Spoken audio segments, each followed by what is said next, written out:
Bienvenue sur Tensions et marché. Abonnez-vous et plongeons ensemble dans l'épisode logistique militaire le plus marquant de ce conflit. Les États-Unis ont tiré plus de 12 200 missiles intercepteurs patriotes en seulement 38 jours d'opération contre l'Iran. Ce chiffre est à considérer avec attention, car ses implications dépassent largement ce conflit et touche les engagements stratégiques de Washington envers ses alliés à travers le monde. 12 200 missiles en 38 jours représentent presque 10 années de production américaine en temps de paix. En un mois d'opération, tout ce que les États-Unis fabriquent en une décennie a été consommé. Reconstituer ce stock, selon le New York Times, nécessiterait au minimum 6 ans, avec un programme de production accéléré, et plutôt 10 ans au rythme actuel. Ce qui rend ce chiffre alarmant, ce n'est pas seulement la donnée brute, mais ce qu'elle implique pour les obligations stratégiques de Washington envers ses alliés qui observent cette situation.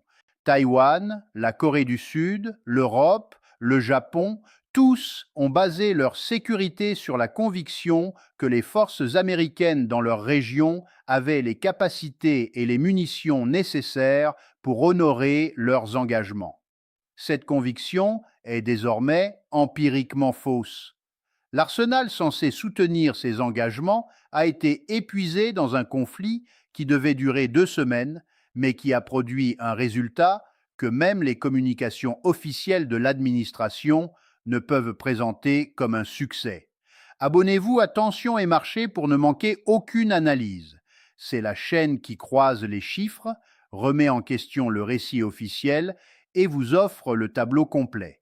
Abonnez-vous, activez la cloche de notification et partagez cette vidéo avec ceux qui méritent de savoir ce que les médias traditionnels ne leur disent pas. Les missiles patriotes ne représentent qu'une partie de l'arsenal utilisé. Plus de 1000 missiles de croisière Tomahawk ont été tirés durant ce conflit, soit 10 fois la quantité que les États-Unis achètent en une année. Ces armes de précision à longue portée faisaient partie des réserves stratégiques américaines, essentielles pour faire face à des tensions potentielles avec la Chine dans le détroit de Taïwan, répondre à une escalade nord-coréenne et honorer les engagements de l'OTAN en Europe. Elles sont désormais épuisées. Les usines de production ne peuvent pas simplement tripler leur cadence sur demande, les chaînes d'approvisionnement, les composants spécialisés et l'infrastructure manufacturière nécessitent des délais de plusieurs années, pas de quelques mois. Dans les 48 premières heures de l'opération Epic Fury, le Pentagone a dépensé environ 6 milliards de dollars en munitions.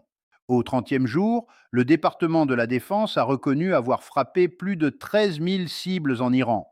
Ce que les conférences de presse n'ont pas révélé et qui a nécessité des informations divulguées par des responsables anonymes, c'est que le rythme de consommation des munitions a largement dépassé toutes les prévisions d'avant-conflit, laissant les États-Unis dans une vulnérabilité stratégique sur tous les théâtres de conflits potentiels, et ce, simultanément. C'est ici que l'histoire dépasse la simple logistique pour toucher à la dynamique politique interne de l'administration. J.D. Vance, selon 2 hauts responsables ayant parlé à The Atlantic sous couvert d'anonymat, s'interroge en coulisses depuis des semaines sur la manière dont le Pentagone informe le président de l'épuisement des munitions.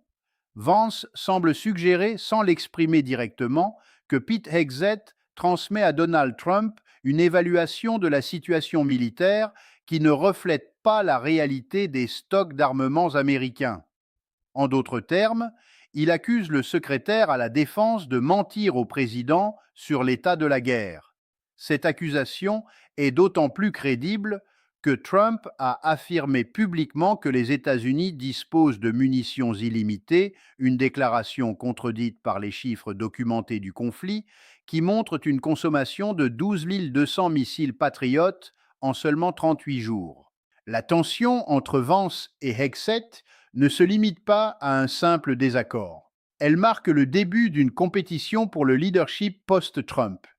Vance cherche à se distancier de la campagne iranienne, conscient que son bilan sera un jour examiné de manière critique, tandis qu'Hegseth, en conférence de presse à 10 heures du matin, sait que Trump regarde Fox News à ce moment-là et utilise le langage de la victoire décisive, le seul que Trump souhaite entendre.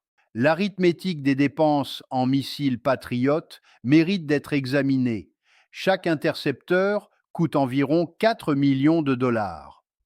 Pour 12 200 unités, cela représente près de 48 milliards de dollars dépensés en patriotes en seulement 38 jours, sans compter d'autres munitions. Le résultat de cette dépense est que les États-Unis se retrouvent avec des stocks jugés insuffisants pour exécuter leur plan de défense de Taïwan. La Chine a pris connaissance de ces rapports. Elle n'a pas besoin de renseignements américains pour évaluer l'état des stocks d'armement.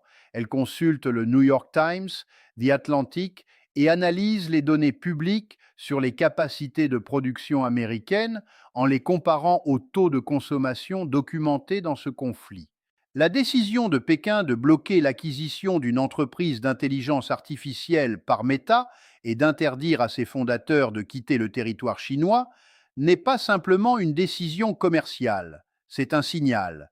La Chine montre qu'elle comprend l'équilibre stratégique actuel et qu'elle est prête à agir pour accentuer le désavantage américain alors que les réserves de munitions sont à leur plus bas niveau depuis des décennies.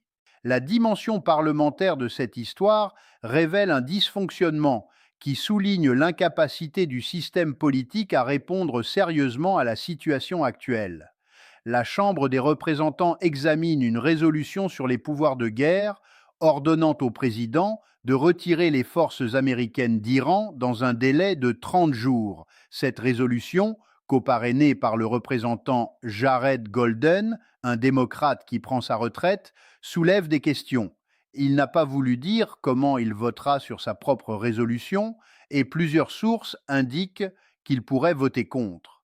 Un parlementaire ayant proposé une mesure pour encadrer les pouvoirs de guerre semble également prêt à voter contre sa propre initiative.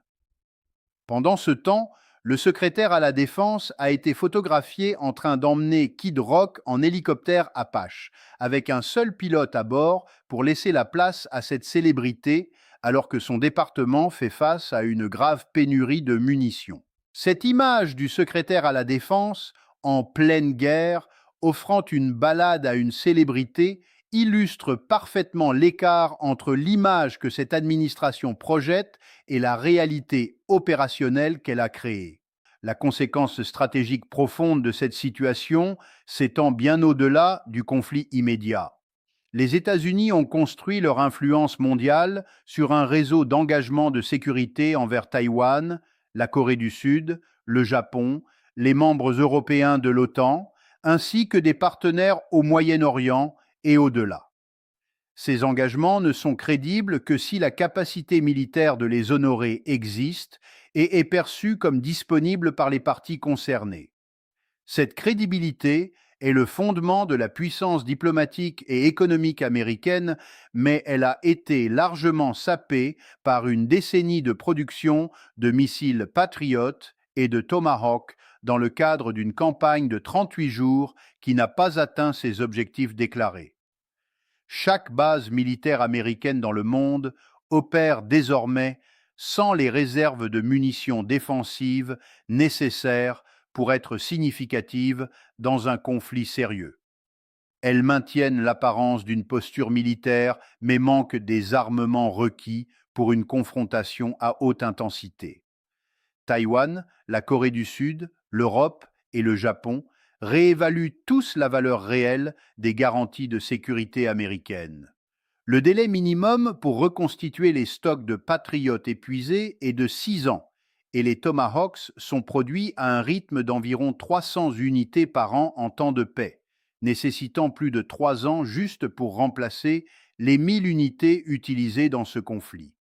Voilà la véritable conséquence d'Epic Fury, une position stratégique dégradée sur chaque théâtre mondial, résultant de la consommation d'actifs militaires irremplaçables dans une campagne qui n'a pas produit le résultat justifiant cette consommation. Abonnez-vous à Tension et Marché dès maintenant. Les schémas de construction, de consommation et de perte de la puissance militaire se répètent à travers l'histoire, éclairant tout ce que nous observons aujourd'hui.